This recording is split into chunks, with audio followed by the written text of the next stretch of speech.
Welcome to WP-Tonic on Timelines, episode 199-80.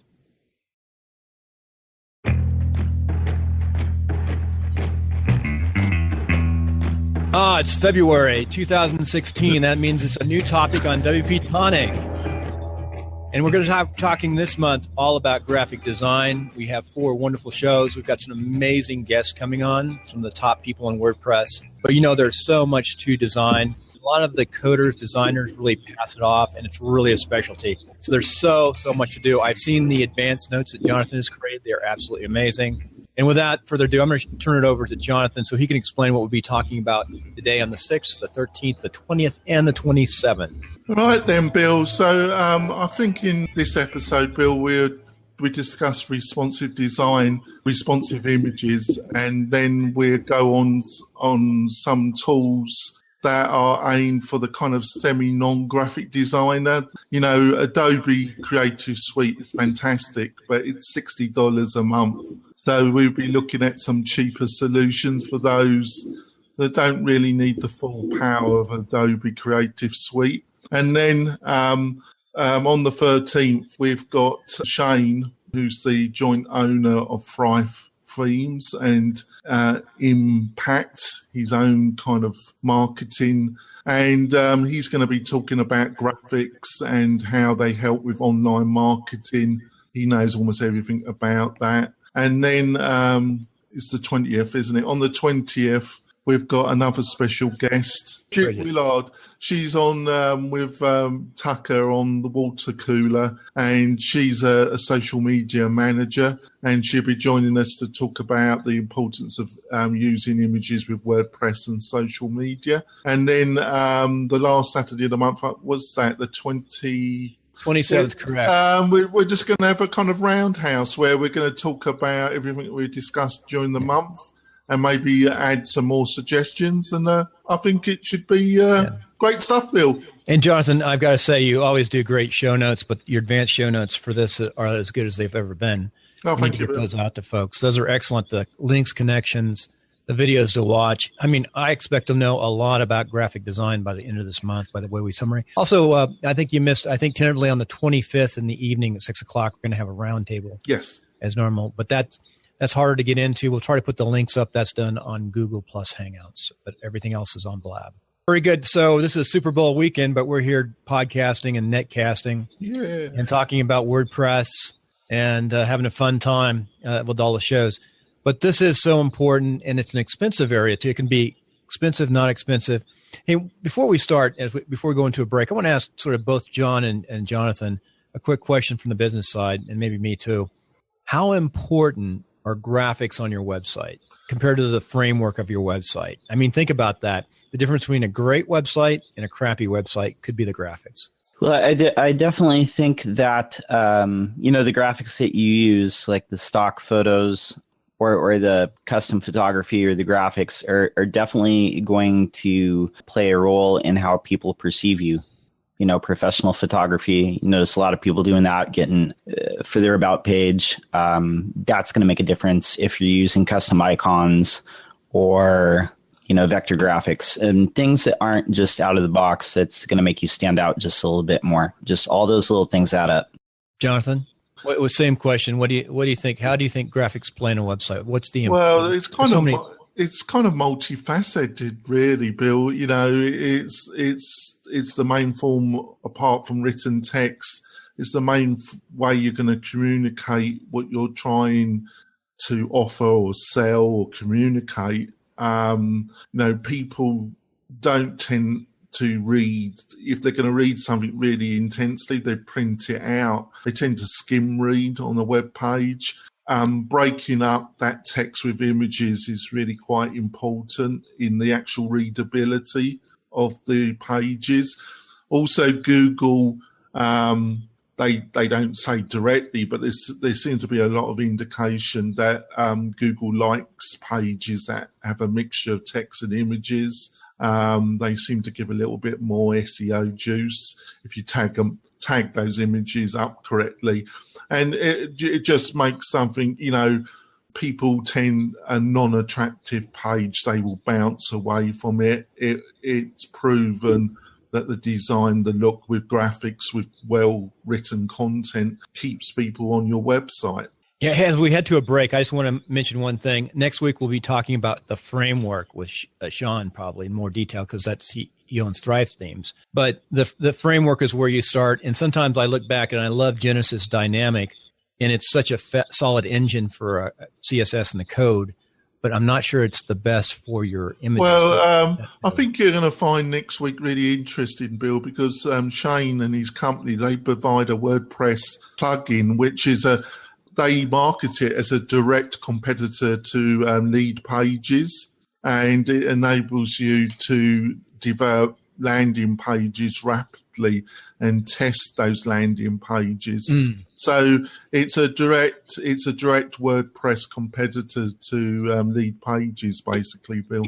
You know, that's another thing we'll put in our notes, because the landing page really is a big graphics with a little bit of text that gets people to call to action. So that's huge. And so that's really where it is. And none of us are graphic designers per se. We do it, but we really are. I'm still looking for that wonderful graphics person out there. By the way, if you're great in graphics, I need you to work with me in my business, because I'm looking for that person out there to be the super expert. It's hard to find. I haven't found them yet. I know they're out there. Hey, with that, let's go to a break.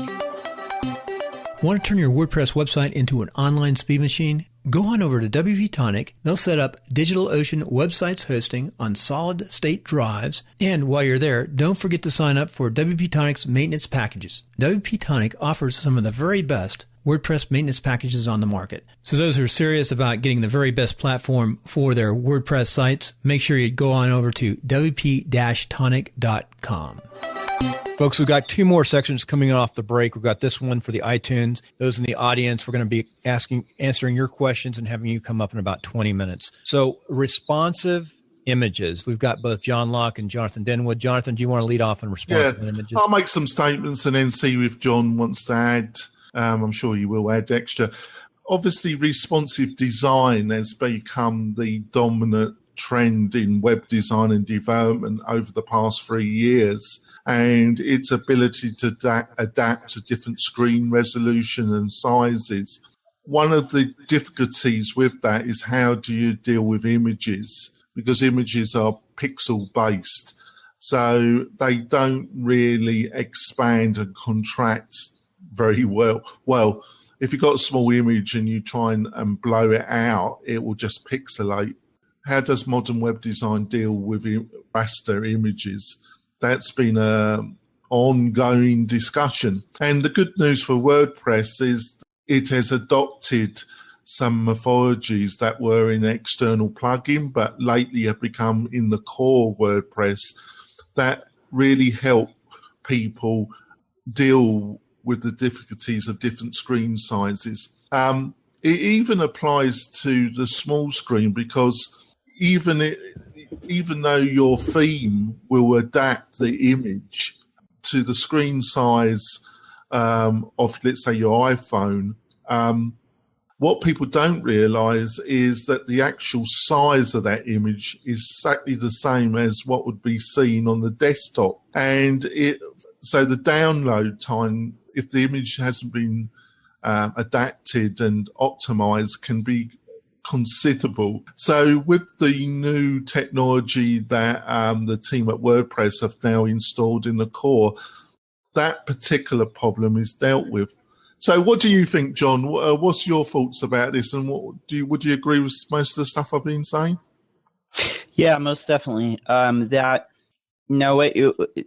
thing that you brought up that is happens a lot is people will take photos with their phone and they'll upload it, but what they don't realize is they're uploading like an image that's just ungodly huge, and it takes forever for people to download that when they go to a page. So responsive images partially has to do with performance, and really that's the issue at hand, because you can take like a huge photo and put it in your page and make that image responsive, but if it's taking 10 seconds to download that image, that's kind of the problem, because people aren't going to wait around for that and they're going to leave.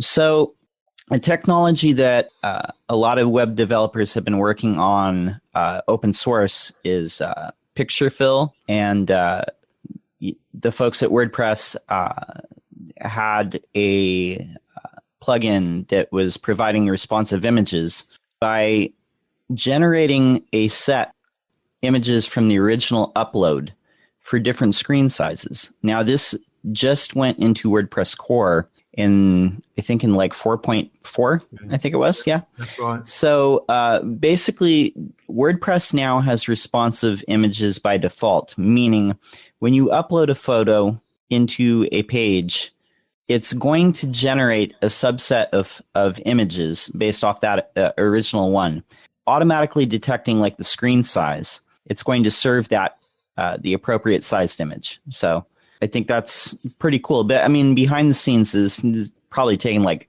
3 years of people working not only in WordPress but like outside of WordPress to make this happen. So, but I think it's in a world where everyone's on their phone first.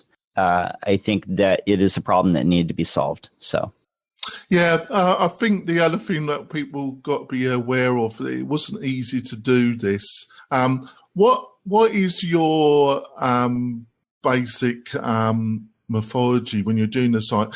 Do you get the biggest image that for your desktop uploaded, and then you allow WordPress to produce these images? What's your methodology when you're constructing it, John? Well, it depends on how I'm using it. Say if I'm using an image for a background image, like a big hero image, and we're not uploading the image directly, but rather using it as a background image. The browser is still downloading that image. So what I've done in the past is, use a mobile first kind of philosophy when it comes to that in the theme, meaning say if the screen is, like a tablet size, serve like this smaller photo as the background image. But if it's very large, like the screen gets bigger, serve the full size image. When it comes to like images inside the site, in the media library, they're going to be in the media library. I mean, a lot of that's taken care of, but I try to just start with images that are as big as they need to be, but not any bigger. That's it. Yep, that's my own. That's how I deal with it as well. I've just put a link in. One of the things you got to be aware of, folks, if you had a previous site that had a lot of images in the WordPress library and you've updated to 4.4, it won't actually affect the previous images. Mm-hmm. This will only apply. And I've just put a link to a plugin that you can install, and it will optimize the previous images that you put into the library and optimize those. So you have a set of 4 for the 4 most popular sizes and resolutions that people are using a responsive site on. I would encourage you to do a full backup before you utilize anything like this. It's supposed to be pretty stable, and I've used it and it hasn't caused me any problems. But when you're utilizing a plugin like this, I would always advise people to have a backup before they do it. Have you utilized this plugin at all, John? Yeah. Oh, the regenerate thumbnails? Yeah, I've used that like a lot. Another one that I think might be the same one, but I'm not sure. It's another one, Force Regenerate Thumbnails. There's some out there, folks, that will help you with your previous library before you upgrade it to 4.4. I think one of the other good things, John, is that basically I don't really deal with anything outside of WordPress, but through my reading, I think WordPress and the WordPress Developer Core, they're at the forefront of dealing with images, and they're being responsive compared to some of the other content management systems. So I think WordPress is on the leading edge. That's what I've read. Yeah, I think when it comes to CMSs, WordPress is overall like moving faster and more agilely than some of the other larger CMSs that are out there. So Yeah, I think that's great. But I wouldn't say the solution is totally perfect, but I think when you're dealing with raster images, you can never say what's going to come in the future. But I think the WordPress solution, it has taken a while to develop, but I think they've found a really good solution which they can build on. And I don't think, because of the limitation of raster images, you can never say no, but I think you can only do the possible, can't you? You can only do the possible. Well, because you're dealing with a raster image that's yeah. But I mean, for like icons and stuff like that, you can always use SVGs or. I wasn't going to go there, but let's have a little quick chat about SVGs. So, what are SVGs, John? SVG is an acronym that stands for Scalable Vector Graphic. Express it in a simple way, like. Things like JPEGs and PNGs, they're basically using pixels, which is like little teeny weeny squares to create an image. And with SVGs, you're basically using math to draw images. So things normally like you would design like an Illustrator, which are like vector graphics with what they call paths, which are basically like the lines and that make up the image. You're using math to create these. SVGs are you can export them as XML documents that tell the browser how to draw that shape. Yeah, basically I've used them a little bit until, actually the technology's been around for quite a while, but the problem was browser support. It was extremely patchy, and in a commercial site, you had to have a lot of fallbacks, which you had to work out what your it was like the early days of JavaScript. You spent more time actually planning what would happen if the browsers didn't support that particular bit of JavaScript. But I think browser, because of the dominance of Chrome now and Safari to some extent, and the decline of Explorer's market share, the actual browser support for SVG has increased. Would you agree with that, John? Yeah, it's really only the older versions of Internet Explorer that don't support it. All the newer versions of Chrome, Firefox, Safari, and the newer versions of Internet Explorer all support SVG. So yeah, what I think we do now, folks, is we're going to go for a break. We're going to come back and talk a little bit more about SVG, and then graphic tools that are not that expensive for the non-graphic designer. Very good, Jonathan, as we go to break. And I want to remind the listeners on the podcast that every Saturday morning at 9 o'clock Pacific, you can come up live on Blab and engage with us.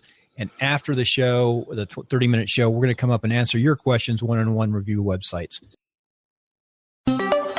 Buying or selling a home in the greater Reno Tahoe area? I know the best CRS real estate broker, and that's Karen Conrad. And you can find her at KarenConrad.com or call her directly at 775-527-7021.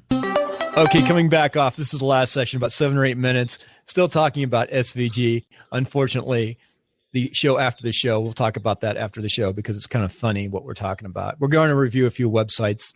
We're just not sure which ones. Jonathan, take it away. SVGs. It sounds like a disease. SVG. I got SVG. That's a little bit, don't it, Bill? I think the other thing is I think it's great for background images, icons. It's used a lot with icons, isn't it? Because basically the size of the icon is going to be considerably smaller. And there's a number. I will find some and add those to the notes, folks, which you'll find on the WP-Tonic website.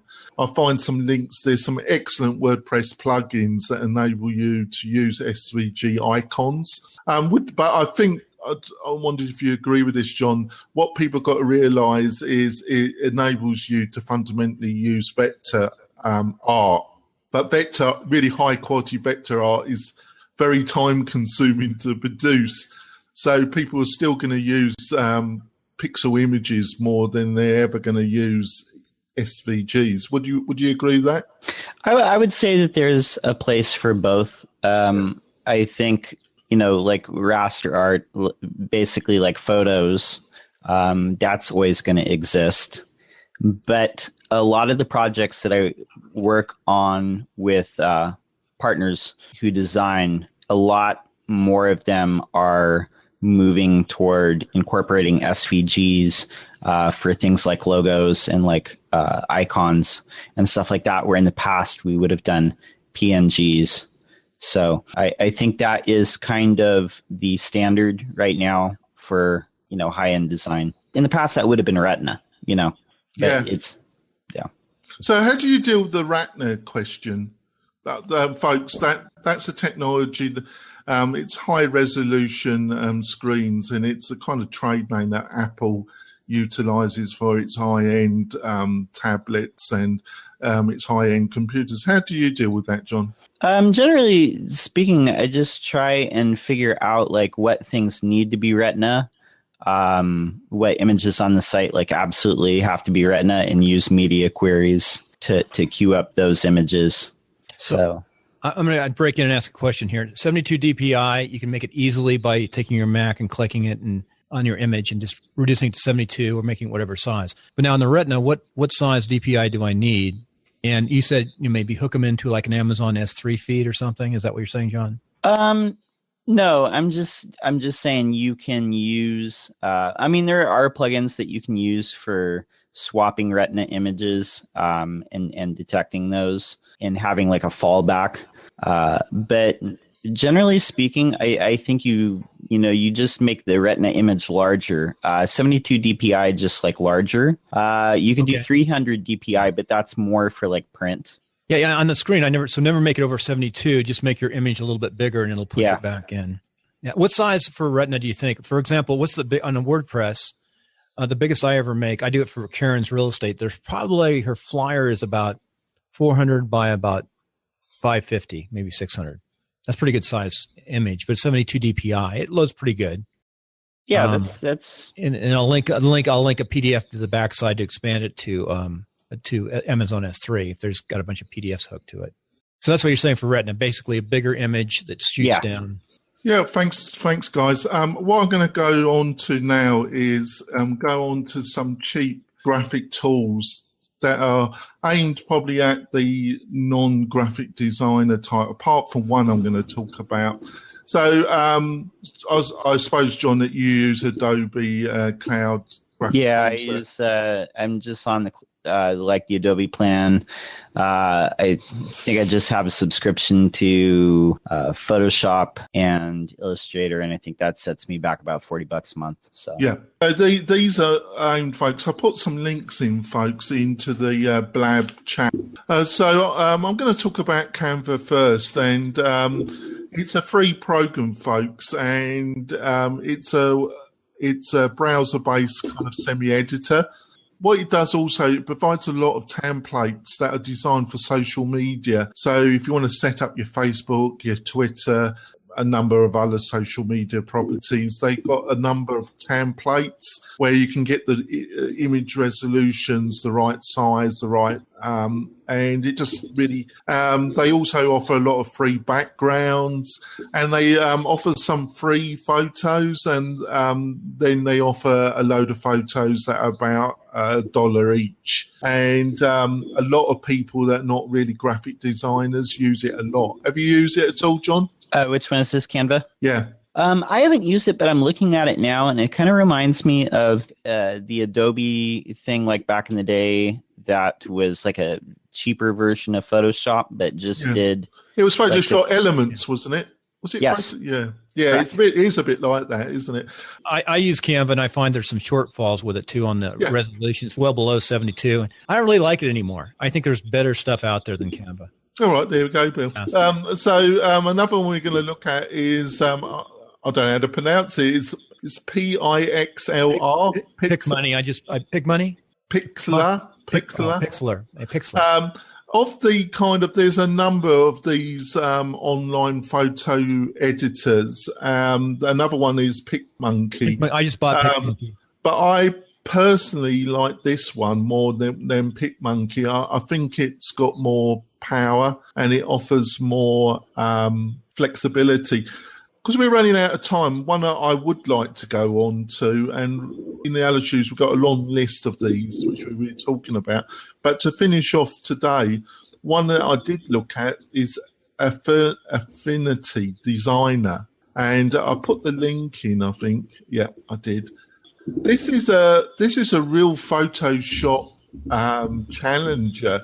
I downloaded the trial version. I just played with it a little bit. It's mind-boggling what it can do. It's a bit like fireworks. It kind of mixes pixels with vector art in one application, and it's $49.99. And it's really, when you look at the training videos and what it can do, it's mind-blowing, absolutely mind-blowing. My only fear about it is probably Adobe's going to buy it and it just disappear. But if you don't want to pay like $40 a month to Adobe, I would definitely, and you need something more sophisticated, I would definitely say look at Affinity. I was very impressed. Have you tried this out at all, John? I haven't tried it. You just showed it to me today, but it looks pretty cool. Hey, Jonathan, did you say, was that Pixlr, Pixlr you're talking about? Yeah, Pixlr. You know, I'm big on AutoCAD. I design build construction for many, many years. That's owned by Autodesk. All right. AutoCAD. Well, I should know what they're doing. So they're a strong company. They're trying to compete against Adobe. They're very powerful. But I would definitely look at, if you want something. Unfortunately, it's Mac only, folks. I am a Mac person. I think it is only Mac only, but it was really very impressive. Very impressive. Look at that today. It looks good. I've glanced at it, but you said it is. How much have you worked with it? Oh, I only played around with it for about an hour. Well, this month we're going to know that by the end of the month we should do some assessments and say, hey, this is the best. The last show, these are the very top tools. Boom, boom, boom. At the end of the month, and let's see if we can. I'm going to see if I can improve my site, and make my stuff better. You know, one last thing in finishing up. One thing that I just did, I went back and I used Canva and some other stuff, and my stuff looked like, you know, I don't want to cuss on the show, but crap. Let's say it's cussies I'm going to get. But my stuff was good. I just replaced it with some graphics and pictures. I've got so much social media out there, whether it's YouTube or whatever it might be. That is important to tie everything together. But I think just a good graphic with a name on it, sometimes a good picture is a way to start to clean it up until you get better. And then you definitely want to brand. And later on, maybe we'll talk about branding as we finish up, because this is all comes down to everything's got to hook together. It's got a brand if you're going to create a business out there. And I personally think all of us, whether you're running a web design company or whatever it might be, it's how things look is how people buy. It's not maybe the guts, the mechanics, how much you know. It's how great your site just looks. I mean, it's got to be responsive and got to react. It's got to load quick, but it's the look. So with that, Jonathan, let's finish up the podcast. Any last thoughts, John Locke, Jonathan? I just think we'll be going through a lot of stuff. We kind of touched a few things.